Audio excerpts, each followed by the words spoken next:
regardless, I think Charles, at least let's give it to him for finishing the race. So, he broke the curse, I guess, finally.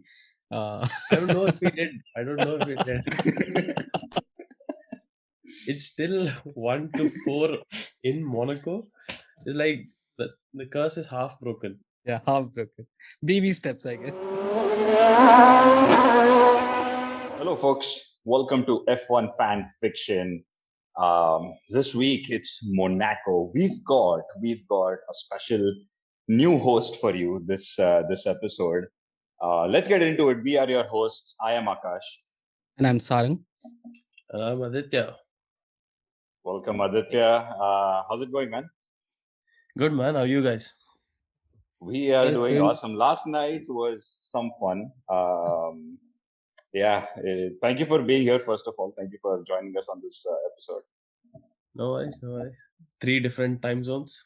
That's right. Yep. That is I think true. it was, yeah. I was a little worried, like, how are we gonna manage this, But somehow it worked out, so I'm glad. It's a good time. But thoughts on the race, Aditya, let's get your raw thoughts on the weekend, the race. It was a different kind of Monaco over the past few years, but what did you think about the weekend? So, qualifying, I think you come to Monaco for the qualifying, especially for the Q3, and you sort of robbed of that. Yeah. And second time in a row, by the way. Yeah. And a Ferrari and a Red Bull just parked it. Yep. So that was and then the Sunday, when it comes to Monaco's, not the dullest of Monaco Sundays. Mm-hmm. So I was like, kind of made up for it again, but not really. I mean, we're trying to make a stronger case for Monaco on the calendar. It's not really happening. Yeah, right. I think, though, overall, I think, considering how boring races are at Monaco generally, like, if you go back, think about Ricciardo's victory in 2018, where he was literally like dragging his car through the field, but still won the race. But compared to that, I think what we saw yesterday was pretty awesome. Like, at least we had a lot of shuffling going on, a lot of drama in terms of strategy. And in general, I guess, like with the rain and everything, there was a lot of unpredictability overall. So I think overall it was a good race considering Monaco, I guess. Yeah. You never see overtakes here, but the play with tires yesterday, right? Especially with the rain, which led to some people starting off on wets. I think like 2 or 3 folks started off on inters. Gasly, one of them. Yeah. And he was devouring everyone who was on wets above him until I think he got 3 or 4 of them to some point.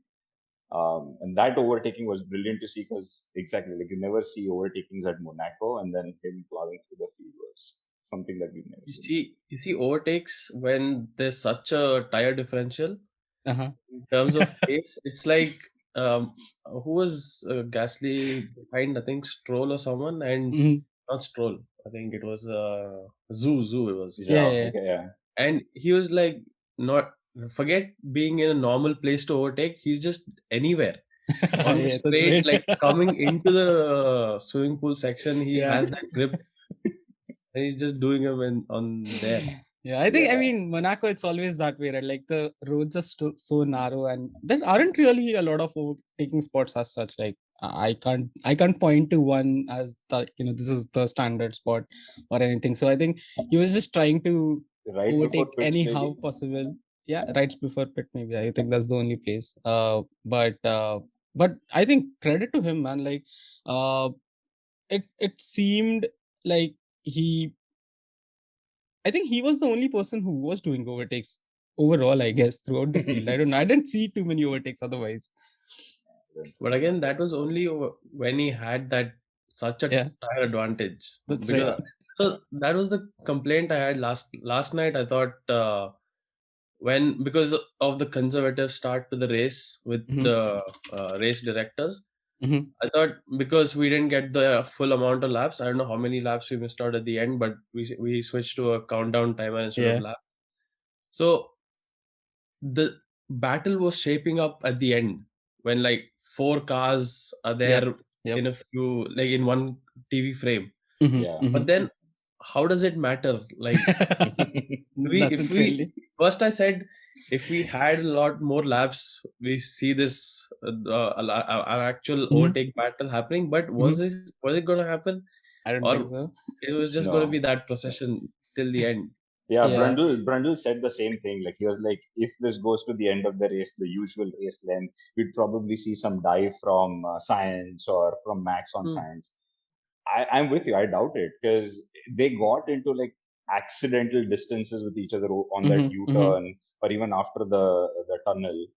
But there wasn't a real opportunity where maybe Perez's tires would have worn out because him skidding on that, right after that restart over to the casino, like going on that straight, there's a flat spot that he did. And I'm like, that could have ruined his race and he should have had petered if this was like 77 laps. But other than that, I don't think there would have been any. Yeah, not really. And also, I think there was this point where I think Perez was trying to like go slow because he was avoiding trying to reach the back markers. And I think the commentators were saying the same thing, that it makes sense because like he didn't want to get into traffic, and then with that comes other dangers. And he was able to maintain that very easily. Like as we have seen a lot of times before, like even if you're driving slow, you can just park your car at the right places in Monaco so that nobody can pass you, and that's about it. And of course, like we'll get there, but the best case that proves it was basically Alonso yesterday, I guess. Oh man, Alonso was having his own F1. I feel like he didn't care about who was else there on track. He was leading his own race, his own new Formula One. That's Alonso most times. That's right. And yeah, anyways, we'll get to that later. I think let's address the the main topic of today, I guess, would be like Ferrari being clowns, I guess, like the clown meme returning overall. Man, Ferrari, I don't know, they probably hate winning or something, and like every time they start like winning, they decide that we just need to fuck shit up and let's spice this up a little. What was happening, man? What are your thoughts? Was a double stack really a good option? Aditya, thoughts? Double stack is a good option when you have that buffer between, like Max came in, didn't lose that much time because I think he was 6 seconds behind Perez. But Charles was like 3 seconds behind, and you're bound to lose time. Yep.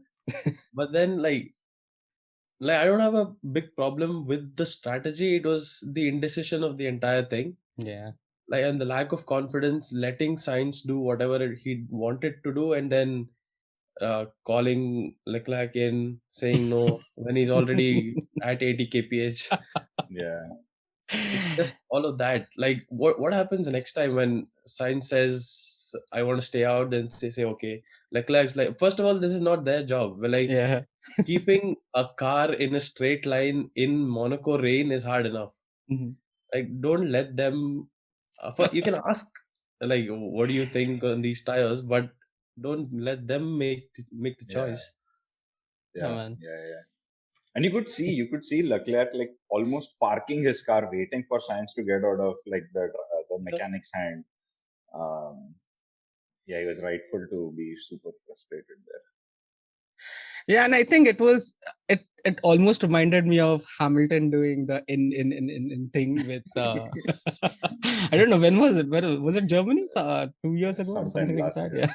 Yeah. It was very reminiscent of that because like Charles, I heard the radio like come in like box, and then right after that, no, don't come in, and he's like, what the fuck, what are you doing? And he went in. Just I don't understand, like I feel it's somewhat like, of course Ferrari messed up, but I also think that Charles should know by now that Ferrari doesn't have the best strategy, and he should probably call his own shots, I guess. I don't know, especially after being with the team for the past 3-4 years, after seeing weird strategy calls with Vettel and everything that has happened. I don't know, I also place at least like 5% blame on him for listening to them, I guess. I don't know.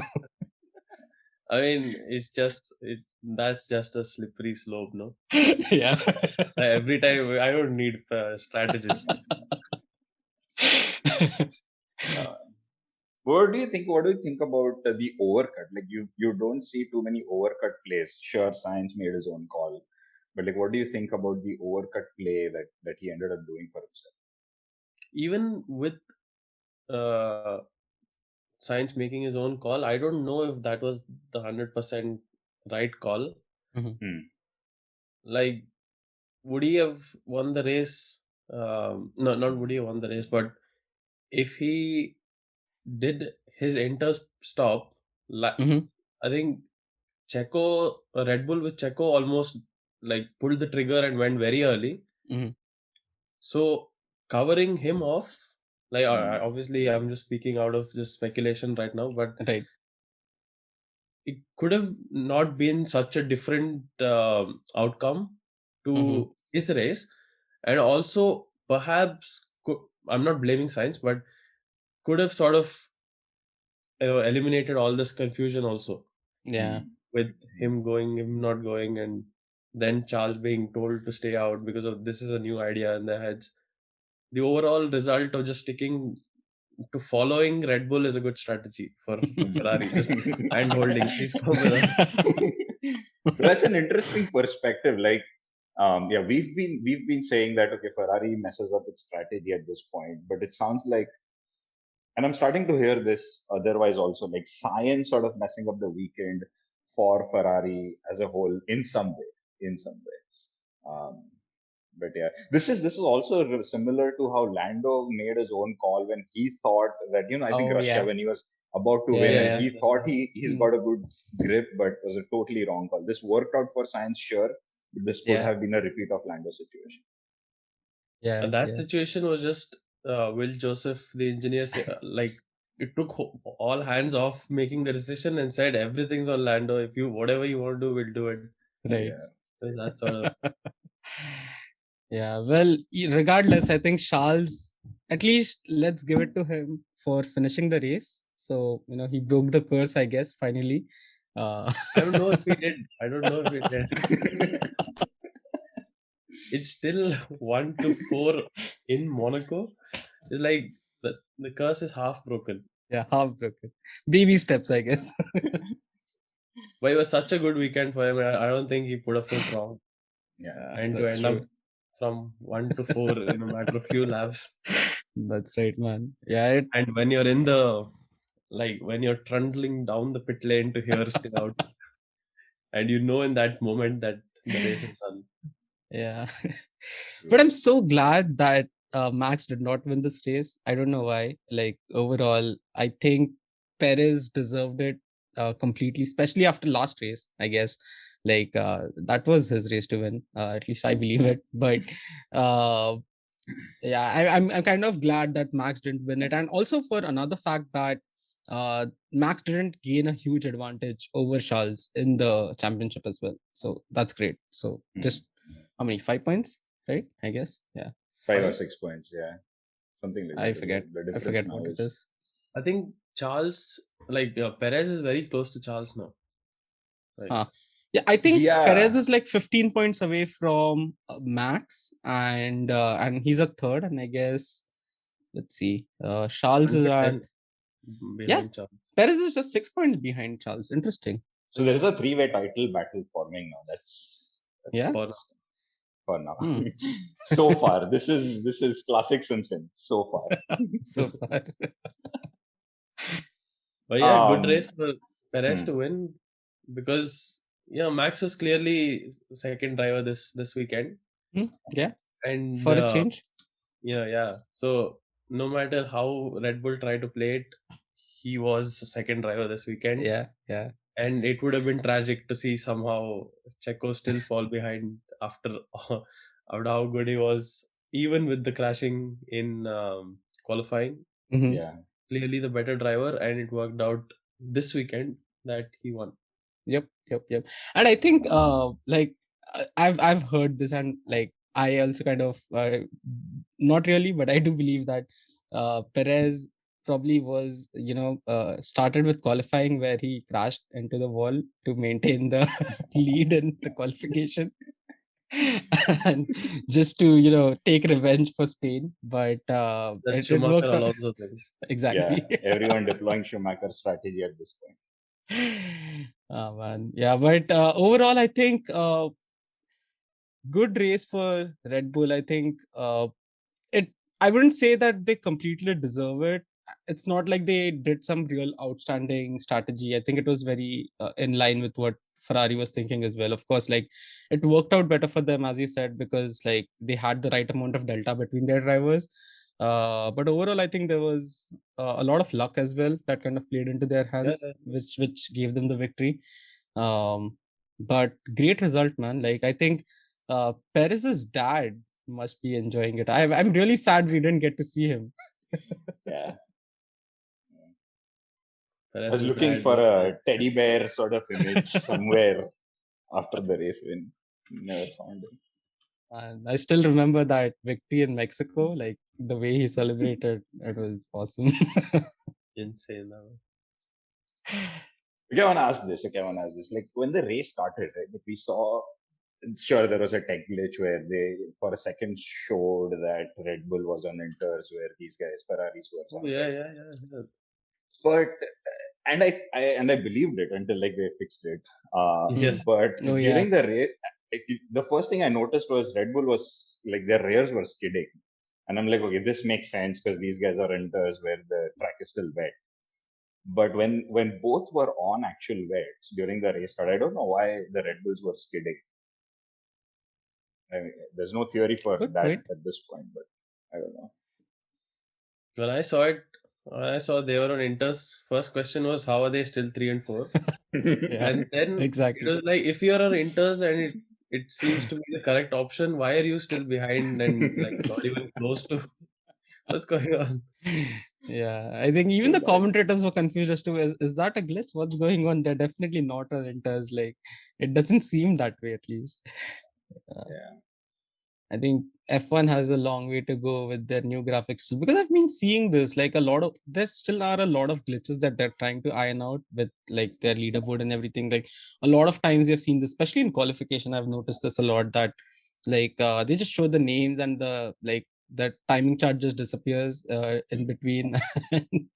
I don't know what's going on. Still trying to work things out, I guess. With that, like, what's Well, the theory on Red Bull switching to like maybe not changing tires on red flag, but actually they switched to mediums again on red flag? Right? Like why go mediums and not hards?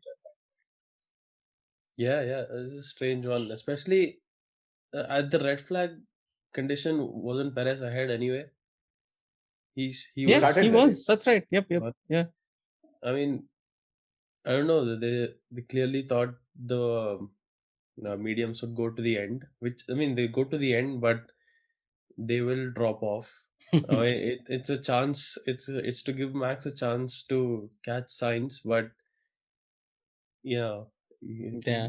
poor But still gamble. give both of them the mediums. That's surprising, actually. I mean, I kind of understand like splitting the strategies, playing it safe with Perez, giving him hards since he's leading the race anyways, and then giving Max mediums to give him a chance to, maybe overtake Sainz. But strange strategy call it again, like kind of lucky that it worked for them. Because things could have easily gone wrong. And we could kind of see hints of that, right? Like Perez was not having a good time towards the end of the race. He of course locked up as well a bit. So yeah, weird strategies overall, but Yeah, things that's why worked out it was somehow. bad Ferrari strategy, but it wasn't a very good Red Bull strategy Yeah, either. But it just exactly. looked better. Yep. And with the Yep. double Yep. stacking, right? Like on some numbers that I saw is both, and this happened with like both the teams. The first pit stop was 2.5 seconds, and then the second one went on for like 3.5 seconds. And I wonder if it's just a factor of double stacking at that point. Like you should It's never just be the bound same. to happen, right? At that Hmm. point, like you've just done a pit stop and doing a second one in 3.5 is good. Yeah. And honestly, actually, while I was watching it, when Charles came in, so first of all, of course, he had to wait a bit before science pit stop is complete. But right after that, like he came in, and I think he braked a little before like the line, and I think the commentator called this out as well, and he was surprised, like, why did he do that? And it instantly reminded me of Bottas last year at Monaco, where he had like the longest pit stop. Like, oh my god, is this how Charles' race is going to end now? But thankfully that didn't happen. While we are on stats, first Mexican to win Monaco, so that's a winner. Yeah. Red Bull sort of won 3 out of its 4 showings at Monaco with 3 different engine suppliers. That's an interesting one. Tag were, I think, obviously Honda, and then this is Honda / Red Bull, but sure, we call it Red Bull Engineering at this point. It feels like Sainz is sort of like running on blue balls since his stint where he started getting on podium, because he's always been second. He's just waiting for that P1 finish.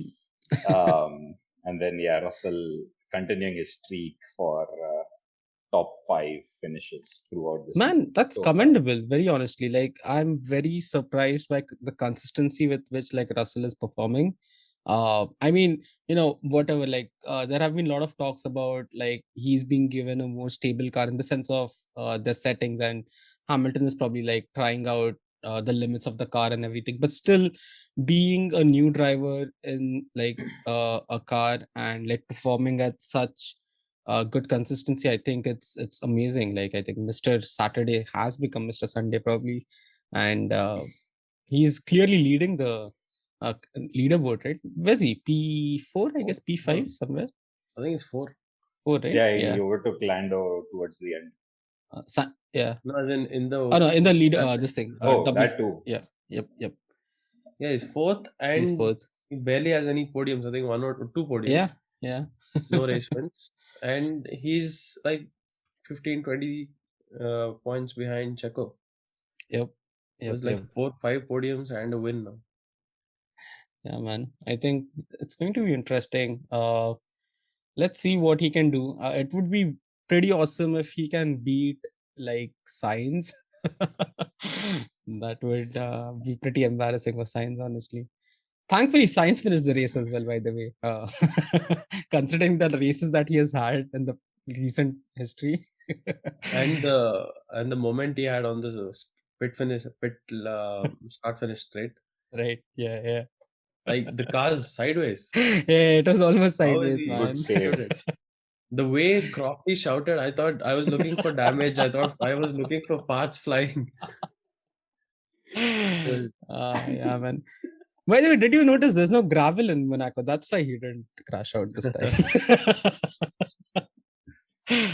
I guess that's what it is. Well, I think since we are just messing around, I think this is the right time to go into some fresh hot memes.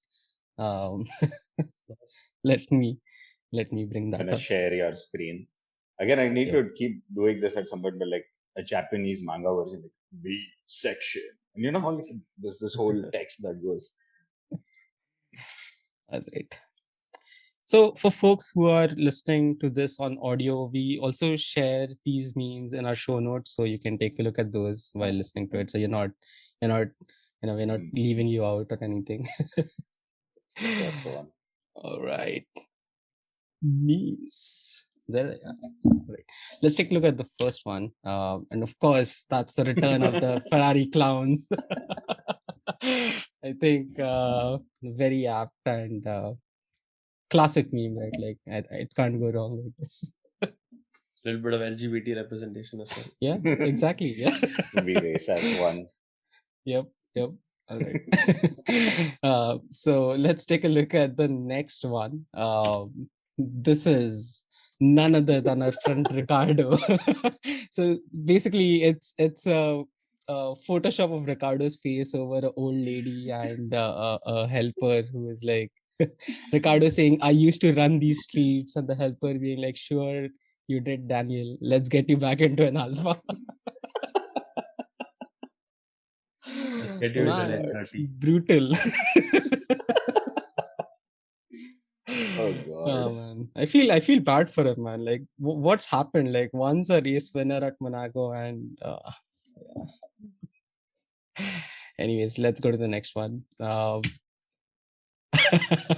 Well, this is the Oh my classic God.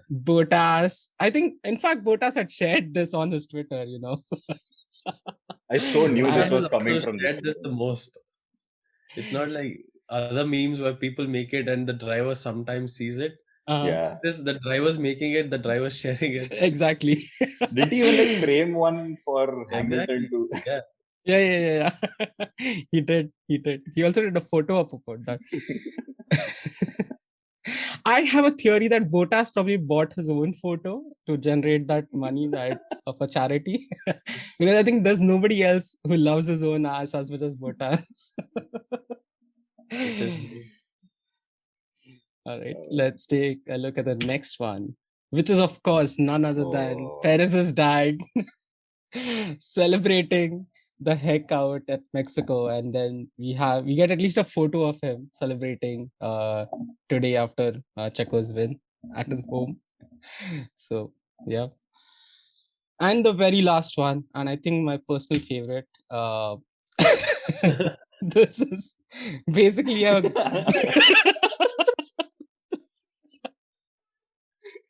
this is basically an old bank clerk playing solitaire, and there's a huge line of people waiting. That's basically the entire field and the clerk being Alonso.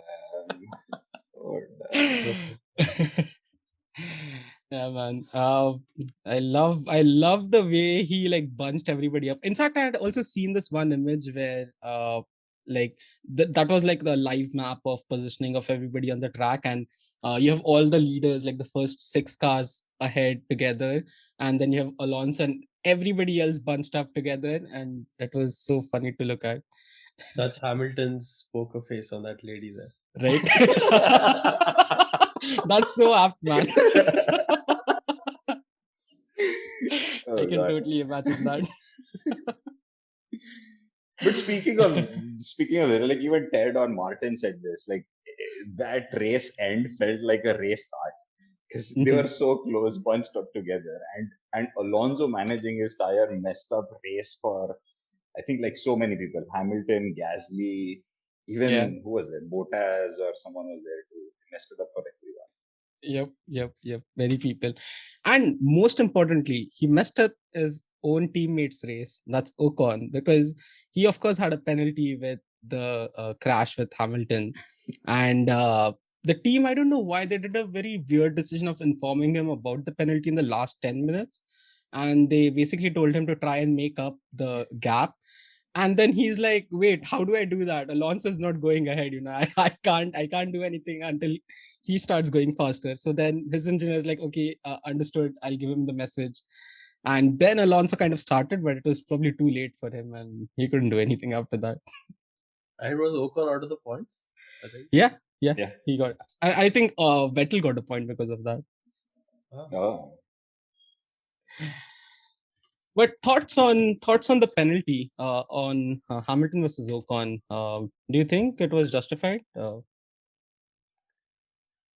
a few camera footage things I'm seeing. I don't know what to make of it, because there's one where it looks like Hamilton's just in his blind spot, and it might call it a racing event and racing incident, get away with it. But then, like the one you see, I don't know, were there 2 incidents where the only one, right? Like one where on TV you see Ocon on the outside sort of cutting into Hamilton. Turn one. Yeah, turn one. Yeah, but then I saw this the shot of Ocon's car, like from the back, and it's just a thing of Hamilton's in his blind spot, and he sort of just hits him where Ocon doesn't sort of even realize what's going on, and I'm like, is that the penalty? Is that what it's for, or is that for what I saw on TV? I don't know. Yeah, I'm not sure either, because from what I saw, at least, like earlier it seemed like it was just a wheel-to-wheel crash, like not even a crash, like just them touching each other. But I guess Hamilton also received some damage, right? I think his front wings, front plate was like broken or something like that. Yeah. But I don't know. I'm not sure, because the penalty came in very late. Like it came in like, I don't know. Maybe it could be another incident which probably caused the penalty and not the first one. I think that would make more sense. But they certainly didn't show it properly. The one I saw on TV maybe looked more Ocon's fault the way I saw it. Okay. But the other one, I thought he was just Hamilton was moving around trying to get a move done and possibly was in Ocon's blind spot, just made contact. Yeah. Or the brakes didn't hit as hard as you would have hoped and just tapped the inside. Yeah, well, regardless, I think Alpine, they were having their own fun. Of course, they missed out on a point, however. In fact, a couple of points actually, but because of Ocon. But I guess overall, I don't know, man. What is Alpine doing? Like, very honestly, if you think about them, right? Like, not just this season, last season, and even before that, like, I've rarely seen Alpine like doing really good. Like, all other teams, like in the midfield, I've seen having like really good moments. Like even McLaren have had their own good moments and everything, but somehow Alpine is always just mediocre. Like they're just there, like they're just in points somehow. Yeah, so your question about like what is Alpine doing, right? Last race is probably the only time that I've seen them being so much on the camera, being so much discussed. Otherwise, they've not been around much, to be honest. I don't think they are. Yeah, it's odd. As I said, like I don't really understand them. Like overall, like they have been trying to build a successful team for a while now. Like before until Renault, and even now, like it's weird. They don't have a single customer for their engine, which is kind of embarrassing, honestly. And yeah, I mean, and I think that also plays in a way in their development. Probably like they also receive lesser feedback as well, I guess, since they just have two cars on the field which are running their engines. So I think in some, I mean, I'm not an expert, but I guess that definitely plays some factor, maybe. I don't know. In terms of the season, it's just been that like they haven't had moments. They've been there, and like last year was it? You just saw Ocon get a victory and Alonso fighting people off to get him that victory. Yeah. That sort of moment is just like it's been a thing for the way Alonso's been driving this season. I think there was a P3 in qualifying that was on for him, and then he had some hydraulic issue and all that. So the points that Alonso has had this year, I think single digit so far, is just not where the car is. Yeah. Like that car is capable, and of course Alonso is capable of a lot more. And it's just that lack of moments, and yeah, it's just weird this year. On that same thought, where's Aston Martin for you? Because I mean, something similar is happening for them too. They tried to copy Red Bull, vis-a-vis trying to copy Mercedes, but yeah, Aston, I think you don't know how much they copied. I mean, you copy the side pod that has implications elsewhere on the car. Yeah. So obviously they thought of this. They just didn't copy the side pod and hope their suspension works with the side pod. I think you're giving them too much credit, man.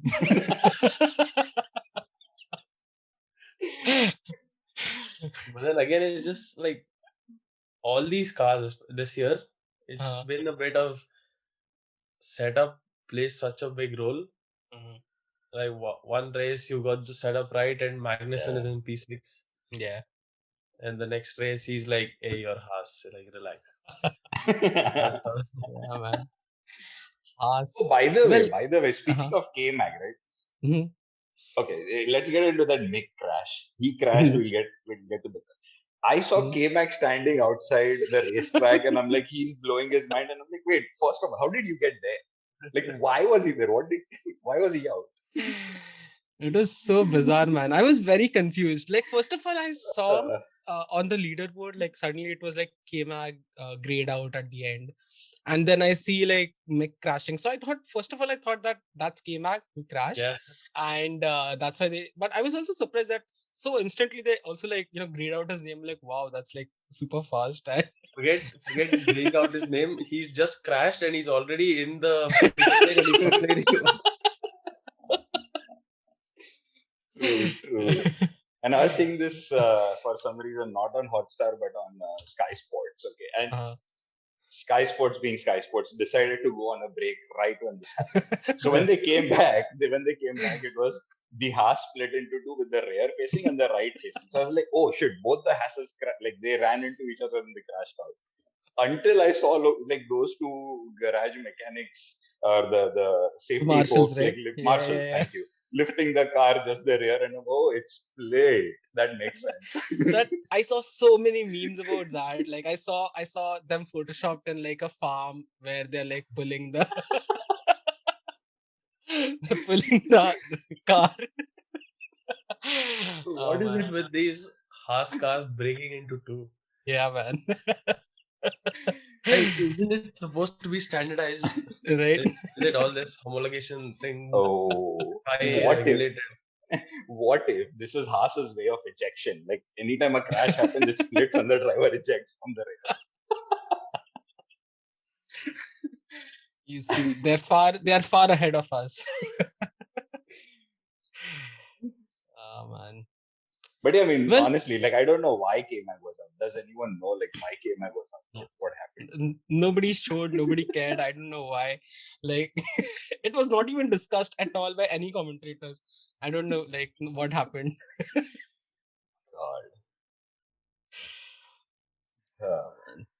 Funny ass. Okay, we gotta ask you this. Maybe I didn't pay much attention. Did Nick lock up? Why do you think he spun out? Like what was happening? Oh yeah. It was very odd, right? Like I was very confused looking at it. Like he was going straight and then suddenly like goodness. What's your theory? Aditya, I don't think it was a lockup, but just losing the rears in, like, I haven't watched the onboard enough, but he was just coming into that corner. He was already sort of gone. It wasn't a moment that happened. It just, the entry into the corner was weird. Yeah. And it was lost. But was it another draft wind thing? Oh, by the way, we have a theory about that. So basically last time, okay, we were talking about this in the last episode in the Spanish GP where we saw like Sainz spinning and at the exact same spot Max spinning as well. So our theory is that and the other thing is that there's one more thing that if you go and check Nikita Mazepin's Twitter, it still shows as a Formula One driver. So our theory is that it's basically his career's ghost, which was waiting there to blow wind. And I think it just returned back today. Haunting Haas. But that would be me leaving that bio still as Formula One driver. Can't take it. Can't take it. He's still in denial, I guess.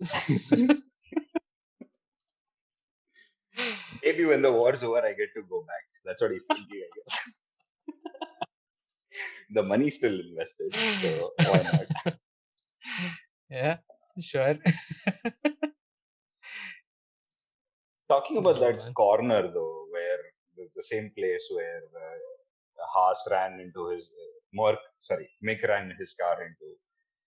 There's this whole internet tone over Ricardo and his engineers asking for the car.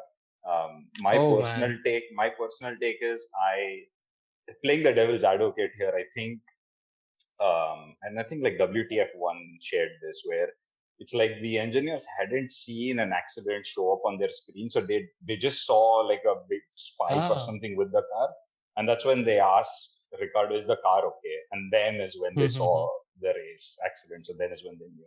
So that's the back end. I don't know what's true. But, it makes sense. Yeah, that makes a lot more sense. Because I was very confused when I heard the radio. They're like straight up asking how's the car, and you're like, I'm okay. That makes sense, and also Ricardo's reaction in that moment makes sense. Yeah. Hey, ask about me. Exactly. True. Oh man, but Ricardo, man, let's talk about Ricardo a bit. I think a lot of people have talked about this overall. Do you think Ricardo has brought this upon himself, like in the sense that he's clearly not having a good time? And I mean, at least I feel, this is my personal belief, that he probably changed teams too many times in the last like 5 years. He changed 2 teams, right? I guess. And I guess that is what kind of is coming back to bite him. I don't know. What are your thoughts? Yeah, that was mine as well. Just not staying to build a car and chasing the faster car, Mm-hmm. which is acceptable with Sainz because you don't say no to Ferrari. Yeah, of Yeah, course. yeah, yeah. But then why leave Red Bull first of all? Like you were, it was becoming Verstappen's team, Mhm. but it wasn't that evident. Like Yeah. it wasn't going to be like Checo. I mean, you could argue Checo is clearly the second driver, and he Mhm. sort of Mm. knows his role as well. Like I'll pick up the pieces, I'll get the odd race win, Right. maybe the Yeah. championship fight now if it happens for a few more races. But generally, he knows his role. Mhm. That wouldn't have been the case when if Ricardo had stayed Yeah. with Max. Yeah. And honestly, I think one could even argue that Max probably couldn't had won last year's championship if it was Ricardo as his second driver, because a lot of times where Perez like fell in line just to help Max, I'm Yeah, not very sure Ricardo would do the same. Like, Hmm. Hmm. for sure. Do we? Yeah, Is there a just the way? lack of confidence in the car as well, and like the classic thing of when it rains, it pours, Hmm. and yeah. it's just continuously pouring on this guy. Yeah. Especially Uh, now he's at a point in his career where like if this McLaren thing falls off, I don't see anyone else like picking him up again. Alpha. Yeah, and they're talking about Colton Herta, this thing I keep hearing, and he's never raced in Formula One. Why is his name in it? Yeah, he Like just I popped know up he's a this weekend at McLaren guy. least. I think it's mainly only to try and somehow very weirdly, I don't understand why McLaren has become the de facto American team, which is very weird when there is an actual American team, which is Haas. But for some reason, Haas has never bought into that identity of an American team, and McLaren somehow have. And I think from the rumors that I've heard, at least, it's basically that McLaren is like trying to cash in on this, this image. And of course, since Herta is an American driver, they are like uh, propping him up by seeing that there's a chance of him coming. I guess that's what I I've heard. mean, McLaren has that indie team, Yeah. and Zach Brown is the most American man Yeah. in the world. Yeah, that's True. true. That's true. Fair Yeah. enough. I think what's left for him is now just wearing those cowboy shoes when he comes to Austin this year later. Yeah. But I was saying, like, is there a way to get car bias settings anywhere? Because I want to sort of now start comparing what are these car settings that these drivers come on with, and like we've seen maybe 2 races, 3 races at max where Daniel's done good with his McLaren, and like what's been different in terms of like setting across these races, just so that why is he still not able to like get along with his car? It's just weird.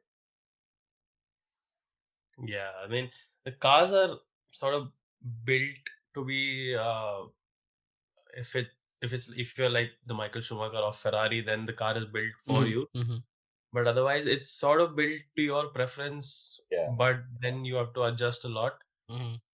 and this is a default de facto excuse that you hold on to, that the car was only not built for me. How am I going to? The season is I'm just Yes. trying to catch up this entire season, sort of thing. Yeah. But still, you've been in Formula One since 2011 or 2012. Like Yeah. those are That's true. And out of the everyone who's switched around, like Alonso, Daniel, Sainz, and then Checo. Bottas as well, by the way. Bottas as well, yes. Yeah. He's the only one still struggling after a year and a half now. Yeah. That's somewhat sad, man. I mean, I was a Ricardo fan back when he was in Red Bull. I really enjoyed watching him race, and he had some really good races, some really good battles through the years. But ever since Renault and after that McLaren, it's just sad to see that he's kind of become a non-factor in races most of the times. Yeah, just sad. Well, okay. Talking about sad, Latifi. Man, those opening guy... statements by themselves, I'm like, where is this going now? Both Latifi and Stroll crashed under safety car. Like, what the fuck were they doing?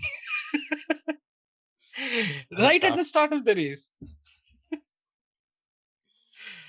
Latifi was in the barriers, and Sainz, Stroll had to puncture from what? He hit the barrier as well. Yeah, he hit the barrier as well, yeah. And that too at the slowest corner. This guy, Latifi, at the hairpin. Man. Both playing a Formula 1 3.0. 3.0. It's like a parallel dimension. Yeah. I thought like they're probably gonna get us trolled again at some point, but that was fine. And even towards the end, Strolled. right, like yes, I remember the whole meme that it was last the anniversary. Year, right? The anniversary to the Strolled anniversary. Strolled meme.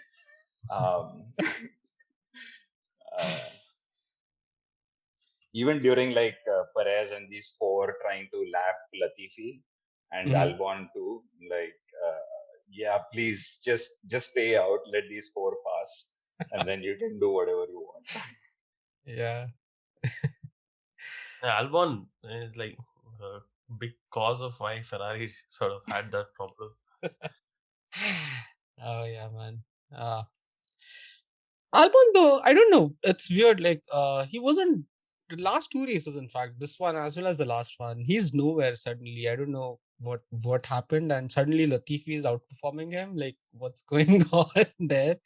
It's pretty weird. Did his hair dye come off? I wanna come back to Butch, your statement of like Albon being probably the reason behind Ferrari's problem. I didn't catch the context there. Okay, that way. Ferrari stuck behind, I think, losing multiple seconds behind them. Mm-hmm. That way, okay. Yeah. It's like, wait, did something else happen with respect to Albon and Ferrari? Okay.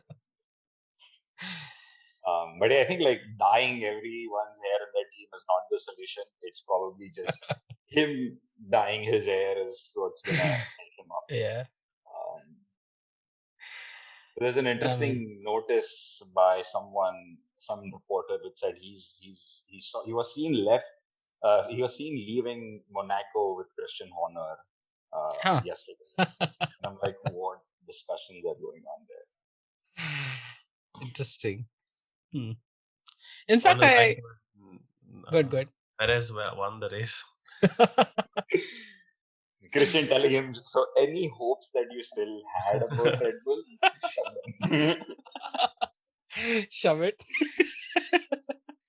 Man. But I love it that this guy Helmut Marko is proven completely wrong about Perez, isn't he? And like that old fart, I personally like really dislike him, but I'm kind of glad that he's kind of shut up about Perez entirely now. Isn't he the one why Checo is actually there? I thought like he the one who after Sakir win from 20-1 is the reason why Marco was like, let's get this guy on. That's what I thought. Interesting. Because I've seen him criticize Perez a lot last year, at least, till the first half of the season, like in the media. So I don't know. And overall, I think that guy is, I don't know. He is like what can you say? Christian Horner on drugs or something like. Basically. Yeah, just shit stirring all along. I don't know. But do you notice this that anytime we see like a off-track situation, it's always Marco, Christian, and Max like forming a huddle, and then like Perez is like just wandering alone somewhere. Even yesterday after the race, Perez was drinking water all by himself, and these three were forming a huddle, maybe strategizing what to do next. I'm like, come on, man, take him into your club as well. Nice. Man. What else, man? What else stood out for you? Besides, I think like what we've already spoken about that we haven't discussed. But onto you, like, what else stood out for you? I think at the start of the race as well, the race directors, it's like, I feel like it's a bit of, I mean, we know we're all for safety, but it's like almost showing that, hey, like, we are not Michael Massey. Like, I'm better. Like, I have no problems with, you think it is too wet, so you red flag it. But then after when it's drying out and there's a 4 to 5 minute gap where you're not doing anything and you're not even sending the safety car out to have a look. Like, how safe is, like, I think Martin Brundle was saying, we are all for safety, but this is Formula One. Like, at least try. Do something. That's right. You could have had a few 3 to 4 laps. Yeah, man. This is one of those times when I really appreciate watching the race. Like, after the fact, I generally watch it because, of course, here generally it airs at like 6 a.m. or whatever on a Sunday.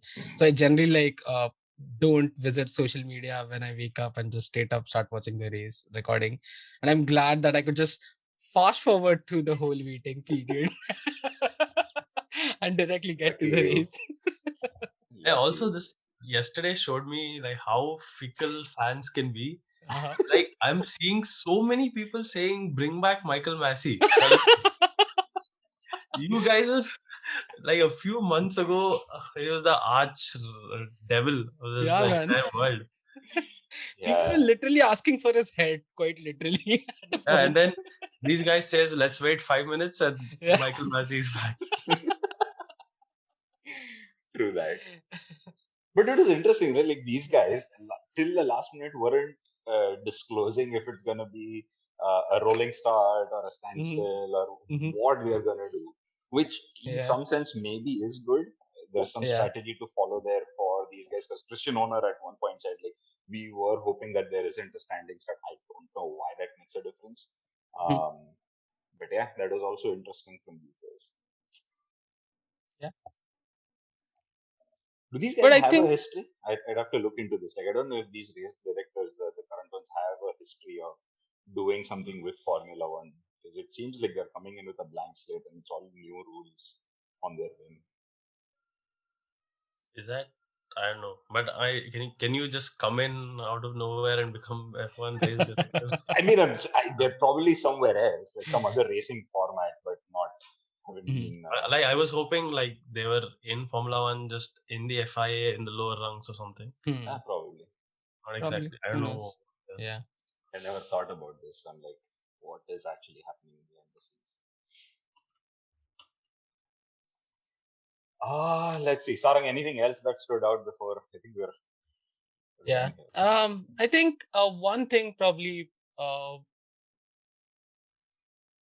I think there was this moment where Perez almost killed a bird or something like that. I saw, and and I think that was when he locked up, right? I think it was quite interesting to see that.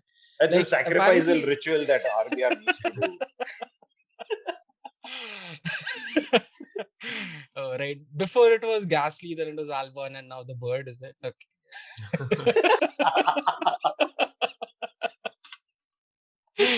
I get it. Okay, it's starting to go dark, I see.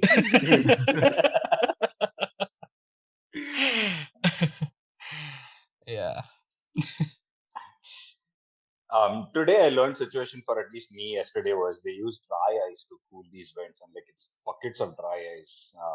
I didn't know. I mean, I thought like it's just like super strong blowers that they just attach to these vents. But there was some camera angle where they showed like all this quote unquote smoke coming out is what I thought, and I'm like, oh wait, what's going wrong? And I saw like a whole tray of ice. This makes sense and interesting. They used dry ice to do this, which makes sense too. Yeah, of course. Yeah, I guess all in all, a good weekend. Good weekend for Monaco, particularly.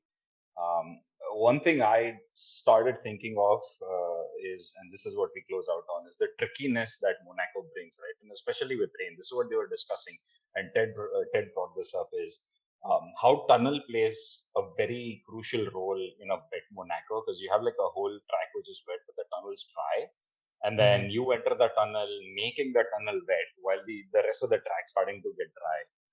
And I'm like, this is so fascinating, because then like your whole driving dynamics needs to change while you're going through that whole section.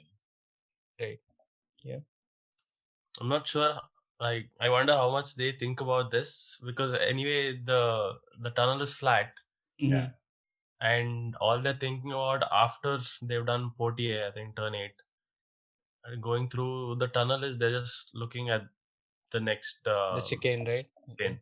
Yeah.